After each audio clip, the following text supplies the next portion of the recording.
Hello student, my name is Surbhi. मैं अपने channel Surabhi का गुरुकुल में आप सबका स्वागत करती हूं और उम्मीद करती हूं कि आप सब लोग अच्छे होंगे।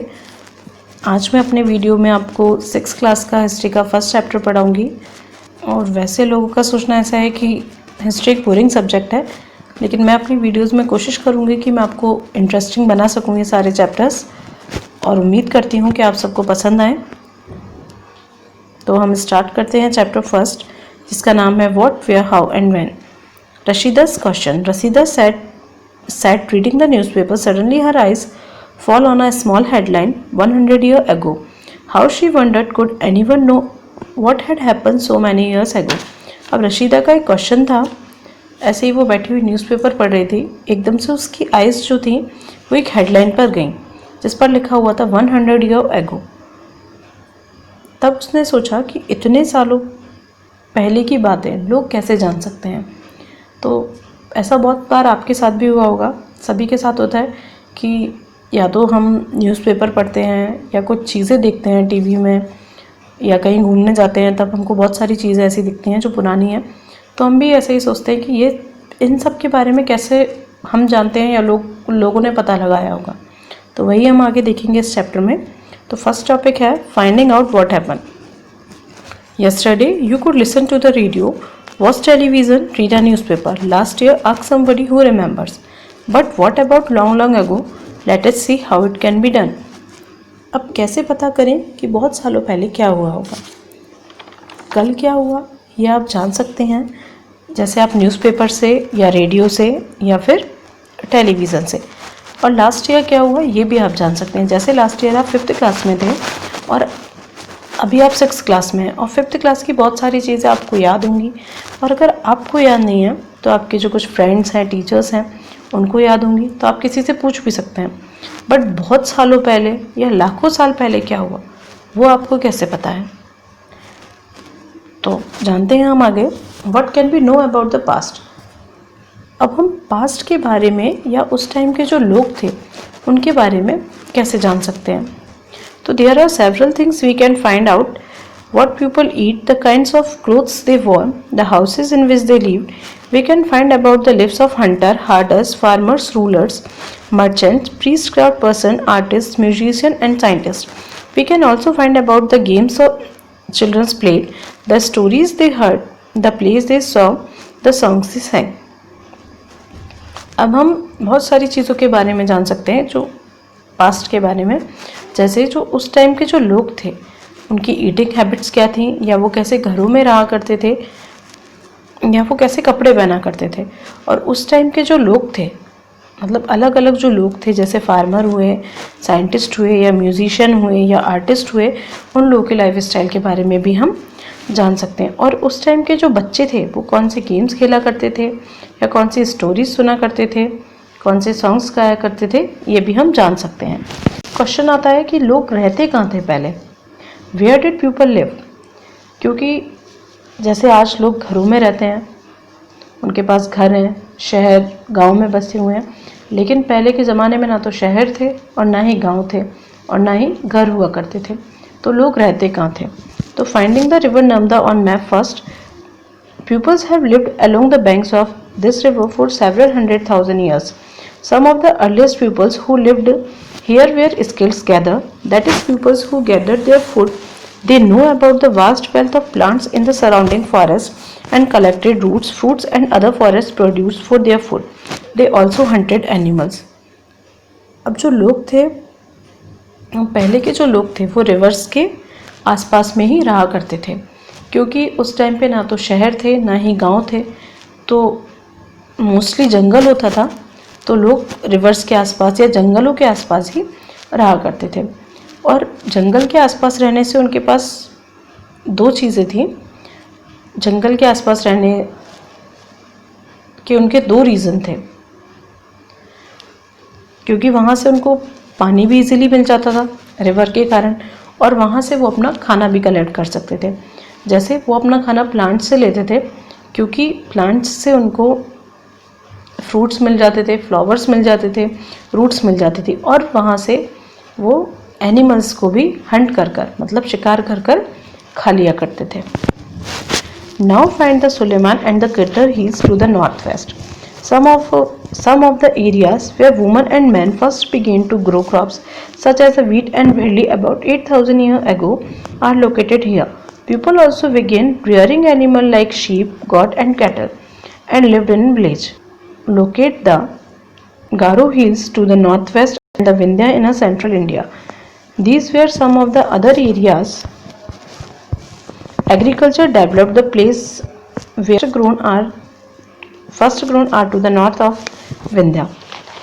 अब 1000 ईयर पहले कुछ ऐसा चेंज हुआ कि जो ग्रेन्स के जो प्लांट्स थे वो ज़्यादा होने लगे और फिर जब लोगों को धीरे धीरे समझ में आया कि ये जो ग्रेन्स हैं उनको हम अपने खाने के लिए भी यूज़ कर सकते हैं और हम इसको स्टोर कर कर भी रख सकते हैं।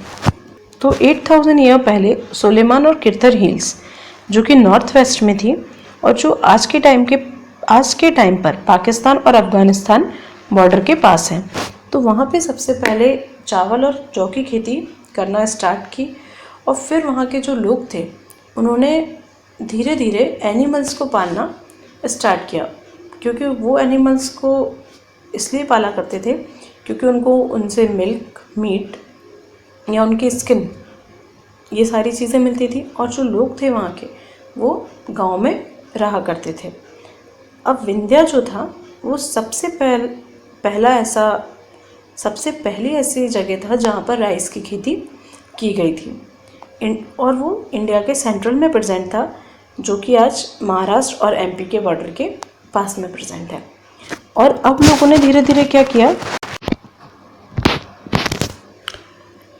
विंध्या जो था वो सबसे पहली ऐसी जगह थी जहाँ पर राइस की खेती की गई और जो प्रेजेंट कहाँ था, इंडिया के सेंटर में। और अभी कहाँ पे प्रेजेंट है विंध्या, महाराष्ट्र और एमपी के बॉर्डर के पास में। और फिर आगे चल के धीरे धीरे क्या हुआ कि एग्रीकल्चर हर जगह डेवलप होने लगा और लोग वहाँ के जो थे वो सारे गांव में रहने लगे। एग्रीकल्चर डेवलप होने लगा और जो लोग थे वो रिवर के आसपास ही आकर बसने लगे। Trace the river Indus and its tributaries. Tributaries are smaller rivers that flow into a larger river. About 4700 years ago, some of the earliest cities flourished on the banks of this river. Later, about 2500 years ago, cities developed on the banks of Ganga and its tributaries and along the Sea of Coast. अब Indus जो है वो एक river है जो कि कश्मीर से होती हुई पाकिस्तान की ओर जाती है और ट्रिब्यूटरीज उन छोटी छोटी नदियों को कहा जाता है जो कि जाकर एक बड़ी नदी में मिलती हैं। तो 4700 ईयर्स पहले सिटीज़ डेवलप होना स्टार्ट हुई रिवर्स के आसपास और 2500 ईयर्स पहले जो गंगा और उसकी जो ट्रिब्यूटरीज थी और जो समुद्र के जो किनारे थे, तो समुद्र के जो आसपास का जो एरिया था वहाँ पर भी सिटीज़ डेवलप होना स्टार्ट हो गई थी। Locate the Ganga and its tributaries called the Son. In ancient time, the area along these rivers to the south of the Ganga was known as Magad, now lying in the state of Bihar. Its rulers were very powerful and set a large kingdoms were set up in the other parts of the country as well. Ganga और उसकी tributaries उनको सोन कहा जाता है। अब जो गंगा और उसकी ट्रिब्यूटरीज के आसपास का जो किंगडम था वो मगध था, उसको मगध कहा गया और ये जो किंगडम था वो बहुत ही ज़्यादा पावरफुल हुआ करता था एंशिएंट टाइम का। और उसके बाद में जो भी फिर क्या हुआ, धीरे धीरे और किंगडम्स बनना स्टार्ट हो गए थे।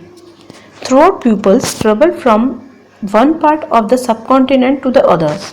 The hills and the high mountains, including the Himalayas, deserts, rivers, and sea, made journey dangerous at times, but never impossible.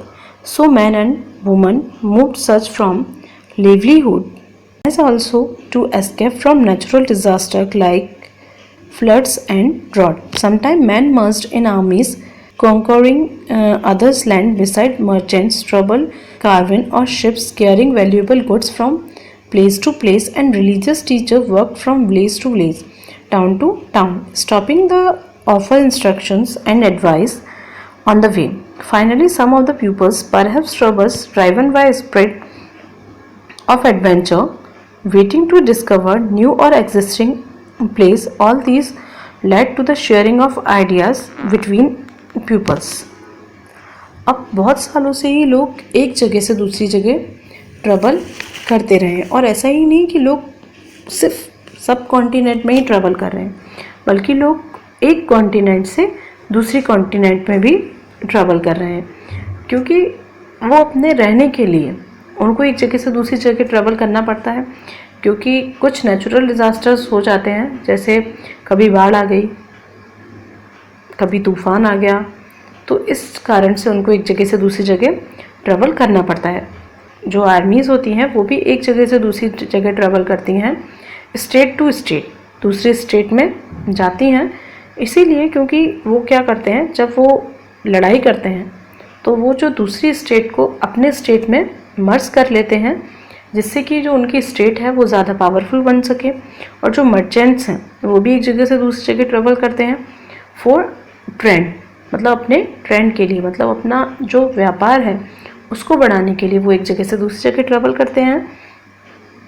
और जो रिलीजियस टीचर हैं वो भी एक जगह से दूसरी जगह ट्रैवल करा करते थे उस टाइम पर भी, क्योंकि वो लोगों को धर्म की बातें सिखाते थे।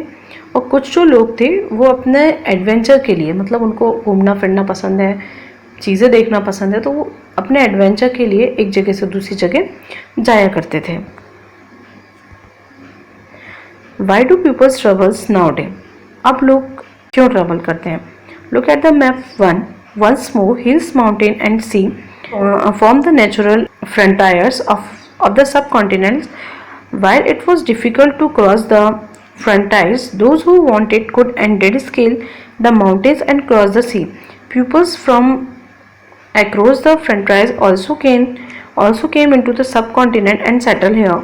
These movements of pupils enriched our culture. Traditional pupils have shared new ways of carving stones, composing music and even cooking food over several hundred years ago.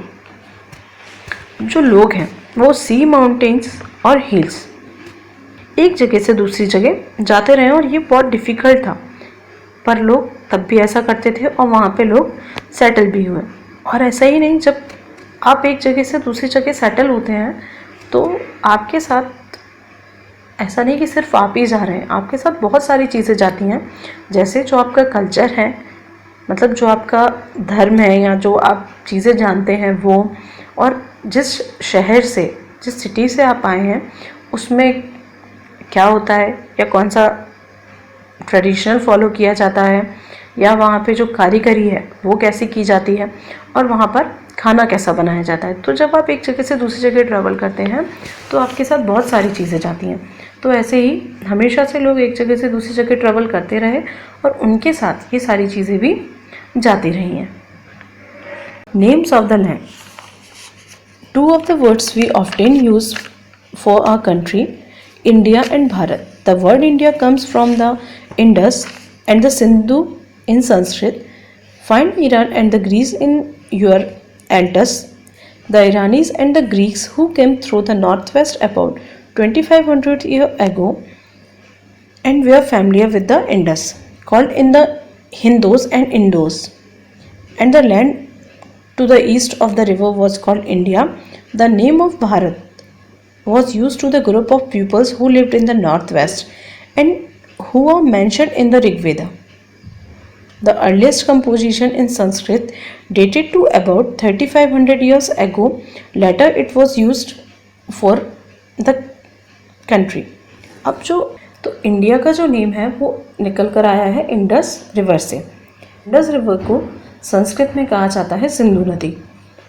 तो पहले जो ईरान और ग्रीक से जो लोग आते थे वो इंडिया के साथ फैमिलियर थे। जब वो यहाँ आते थे तो उनको इंडस रिवर क्रॉस करना होता था, तो उन्होंने इंडिया इसको नाम दिया, क्योंकि जब वो यहाँ आते थे तो पहले उन्होंने उसको हिंदोस बोलना स्टार्ट किया, फिर इंडोस बोलना स्टार्ट किया, और फिर वो चेंज होते होते वो नाम इंडिया बन गया। अब देखिए भारत नाम कैसे हुआ। नॉर्थ और नॉर्थ वेस्ट में जो सिविलाइजेशन था तो उसको भारतवंश कहा जाता था। और ऐसा हमको ऋग्वेद में भी मेंशन किया गया था, जो कि 3500 ईयर्स पहले लिखा गया था। और फिर ये नाम जो था पूरे देश को दे दिया गया, Bharat. Finding out about the past.